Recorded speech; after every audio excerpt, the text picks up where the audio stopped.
Hello Reddit readers. Today, we have impossible stories on the timeline that somehow happened to people. I will not detain you anymore. Like and subscribe to the channel of pleasant viewing. Story 1 from user BeamerBaby004. Took a summertime organic chemistry class, 1 month of classes, 5 days a week. Then a 3-week break. Then another month for the second semester. After the break, I reached into the box in my closet to grab the textbook where I had hidden it and felt a sharp stab in the corner of my little finger at the cuticle of the nail bed.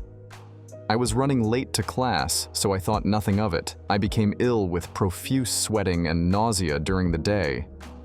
Then violently ill into the night with vomiting and diarrhea and swollen adenoids. Went to the ER the next morning, and they ran every test they could 2 days later. I started having trouble breathing and went to the ER. Again, my heart was swollen up, half again, at normal size. My lungs were swollen and my kidneys too. Doctors kept me for 2 days with batteries of tests, and after 2 days let me go as everything was going back to normal. Then I began shitting what appeared to be a white paste. And this went on for 2 days, at the end of which I noticed that my tongue and the lining of my mouth was almost purple in color, and I had a red streak from the tip of my little finger that during the day extended up to my bicep. By that evening went back to the ER, and the doctor said he had no clue, but maybe I had been bitten by something venomous. I then thought about the day that the symptoms started and went to that box in my closet. And sure enough, there was a little black spider in the box. I asked one of my professors about it, and he told me the county health department had an entomology office not far from campus. So I captured the little spider and went on over the doctor. There told me it was just a grass spider, and there was absolutely no way it could have envenomated me for 3 reasons. He said they have curved mandibles, so they can't hit the human skin. They have soft mandibles. So even when they manage to strike the skin, the mandible will turn and not break the surface. But most importantly, their venom, which digests the proteins that stretch between the cell walls of animals, gets bound to platelets in the human bloodstream and is almost instantly neutralized. I showed him where the bite was, as evidenced by the red streak, and sure enough, it was in the corner of the nail bed in very soft tissue of the cuticle where the spider could actually get a strike. He asked if I had some kind of platelets disorder. I made a quick call to the Cancer Research Hospital I worked at in the evenings at that time, and sure enough, I had donated platelets the evening before being bitten a process where they put you on a platelet phoresis machine and extract almost all of your platelets for donation to kids who are in need of them, due to having low counts from the chemotherapy.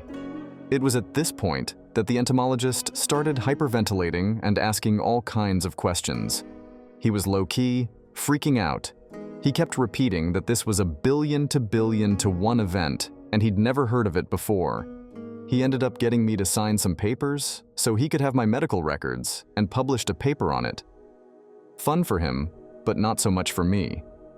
The white paste that I pooped for 3 days was the epithelial lining of my entire digestive tract, which came out as white pasty. Looking individual cells by the end of the month, everything was back to normal, like none of it had ever happened. Interesting side note, when some spiders inject their victims and turn them into liquid that they can then drink. This venom dissolves the proteins that hold cells together by running between the cell walls.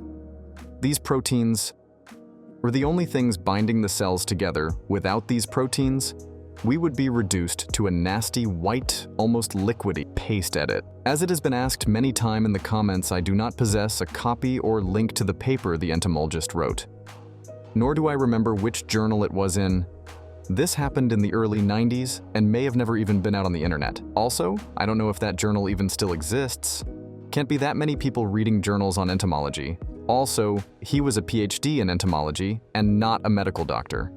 So it wasn't in a medical journal. Story 2 from user Royal Visit 3419. Dropped a glass while washing 6. Just 6 wine glasses. It hit another glass and shattered glass, flew up out of the sink, hit me in the wrist, resulting in an arterial bleed. Home alone, house-sitting cell service not available. Due to a big service fail in the area, managed to stumble my way off the acreage to the nearest road.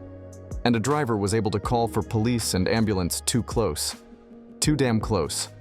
I lost consciousness moments after hailing car for help if she hadn't stopped at it for clarification, to answer questions, and to dispel wacky assumptions. You folks are kind, and some of you folks are wildly accusatory. Sigh, assuming I was drunk on wine and drunk on the power of using a different wine glass for each drink I had. Lol, I don't drink. The homeowners had had company the night before they left, hence the wine glasses. They wouldn't put their expensive shipped home from Italy during last trip. Their glasses in the dishwasher and asked me to wash them. This happened about 4 hours after they left to go to their summer house. There was a massive cell service outage. No, it shouldn't have happened. Read about the 2022 Rogers communication outage. Yeah, I should link it. But I don't know how to do so properly. Apologies 2A. No, they don't have a landline. Yes, it was an arterial bleed. I knew it was bad because I've watched her and because the blood was spurting up and out all over the counter, the floor, me, the stove, the hanging pot rack, etc. I'm a fainter. I quickly slumped down to the floor, having attempted a tourniquet while repeatedly calling 911. My dominant hand was injured. I'm a fainter. It was bad. I said to myself out loud, "You are not going to be one of those people that dies in a stupid household accident. Now get up and walk to the end of the property and hope a car goes by." I did get up while putting pressure on my wrist and dropping saturated tea towels and adding new tea towels. The bloodstained trail showed I was not steady on my feet and that I apparently tried to get in the car and drive. Blood trail continued down paved drive, but also went in circles and onto the grass, as I apparently fought against fainting, losing consciousness.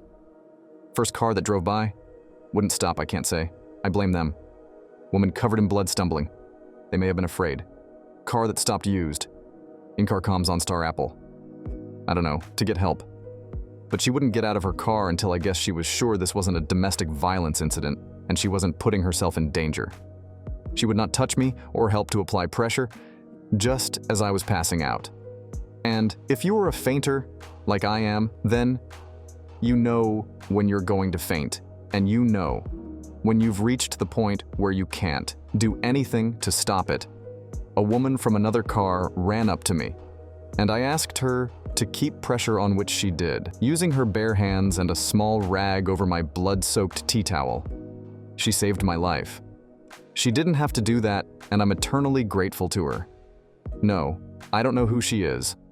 Police entered the house and cleared it, apparently believed that this was a possible domestic violence incident and thought the perp or other victim, or that I was the perp, and there was a victim of my actions, might be in the house. They wrote that the scene matched the story, or something to that effect. The woman who stopped first must have told them. I said I'd hurt myself washing dishes, which I told her in an effort to get her out of her car and applying pressure to the bleed. Doctors in her asked me what happened, told them I don't know if they believed me or not.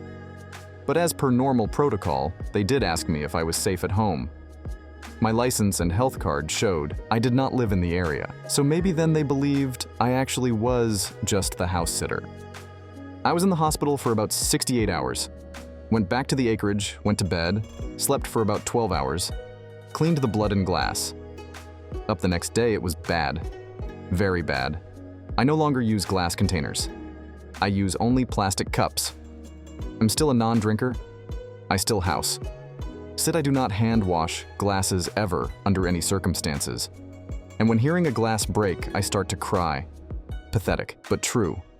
I suggested to the homeowners that they get a landline. They did not from time to time. I still have some discomfort in my wrist, also some numbness. I just rest it for a day or two, and then it's fine. Yes, I have a scar, not very noticeable. I had a second arterial bleed in the hospital when the resident stitching me up nicked my artery as they tried to do the repair. Shit happens. At least I was in the hospital. The ear docs were absolutely amazed that I'd walked to the end of the property and gotten help, all by myself. One doctor said, "You saved yourself." Any lingering doubt was likely cleared up by police report of scene and blood trail. Did this change my outlook on life? Yes and no. I'm less fearful in many ways and more inclined to say yes to new experiences and adventures. I have developed a deep-rooted fear of glassware. No joke, I won't wash glassware.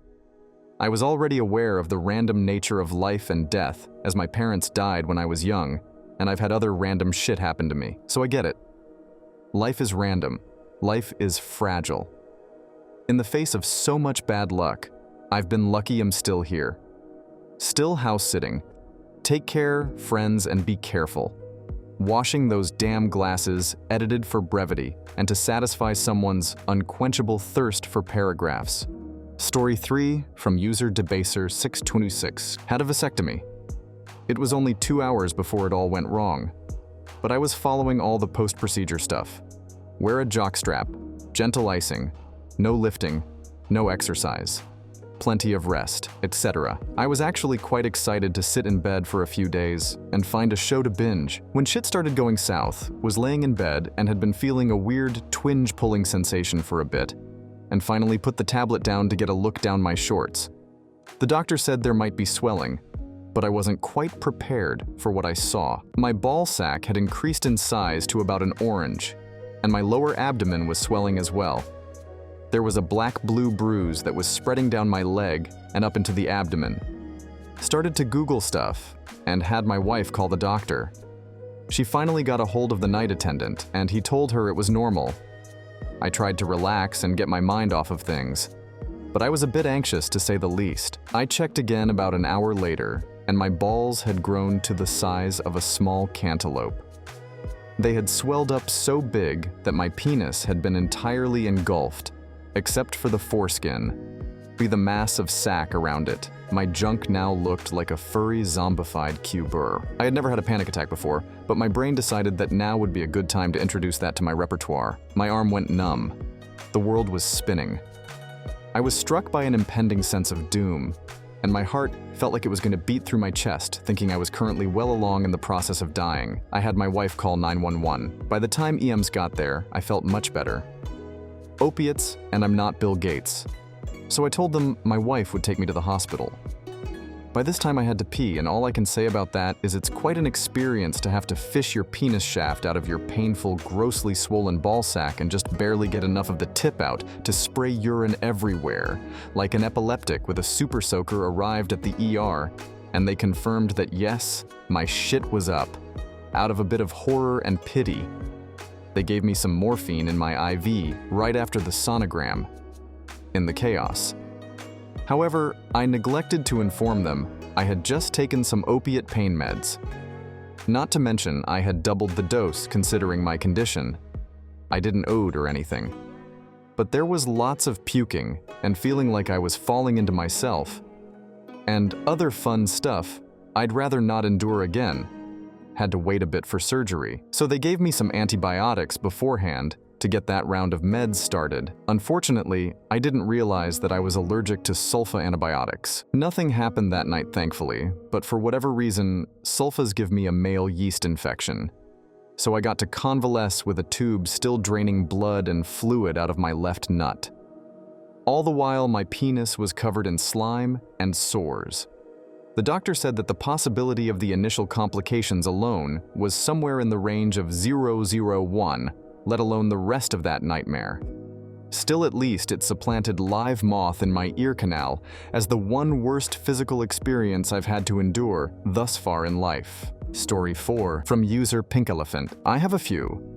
This one is maybe more about the other person's luck, but I definitely factored in. I went to a meeting at the office of someone who was trying to sell my company. Something me, my boss, and the guy I was meeting went into their boardroom and sat down around the conference table. The boardroom was really tiny, and the building was a bit run down.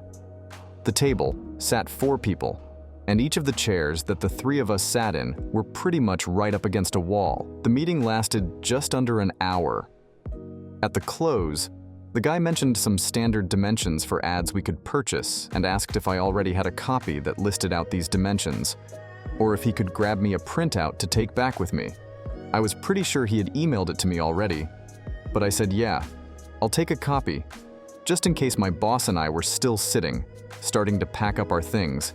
And the guy got up from his chair and walked maybe 4 steps away, when suddenly this shelf that was hanging right above his chair came crashing down, and landed exactly on his seat. The shelf had a big computer tower on it and a bulky overhead projector thingy. And the projector had been sitting on a huge binder. It would have easily broken his neck if he had still been sitting there when it fell. I worked at this other company, and I met this guy who had just started replace all the names with fakes. But he said, "Hi, I'm Justin," and I said, "Oh, my older brother's name is Justin." "I'm Caitlin." And he said, "My older sister's name is Caitlin." I said, "Wow, that's creepy. You don't have a younger brother named Jamie by any chance?" And he looked at me in shock and said, "No, but I have a younger sister named Jamie." So we both had 3 kids in our families with the same names, all born in the same years. Except that the Justins and Caitlins are swapped when I was 18. I lived in Vancouver with 2 roommates. The 2 of them worked together at some door-to-door vacuum sales job. Seriously, while we lived together, we got a cat named Pablo, who was orange and white and was part Persian. I friggin' loved Pablo after a year of living together. I was moving back home with my parents. I offered to take the cat, but the 2 of them had started dating and wanted to keep it together. So I got vetoed devastating, and I left on pretty bad terms with them. I ran into them a year later when I lived in Victoria and asked them about Pablo. They told me that a month after I had left, they had decided to move to Victoria, but couldn't find a place that allowed cats. So on their last day of their vacuum sales job, they gave him to some weird chick who had just started there. They didn't even know her name. I was devastated. 6 years later, I was in Toronto, meeting up with a friend who was visiting there from NYC. I had only known her about a year. We had met at a work conference, so she was pretty random and not even from Canada or anything. We spent the afternoon shopping, then decided to go to a fancy place for drinks. So she asked if we could stop by her cousin's apartment where she was staying, so she could change. First, we go to the apartment, and I meet her cousin, who is kind of weird, but nice in walks. The most beautiful orange and white Persian cat, who was just instantly all over me. I almost cried, because he reminded me so much of Pablo. So I told her, "Oh my gosh, he looks just like my old cat, Pablo." She was like, "That's weird. His name is Pablo." And sure enough, he was my Pablo, and she had been the weird girl at the vacuum sales place. Thanks for watching. Don't forget to like and write comments. See you later.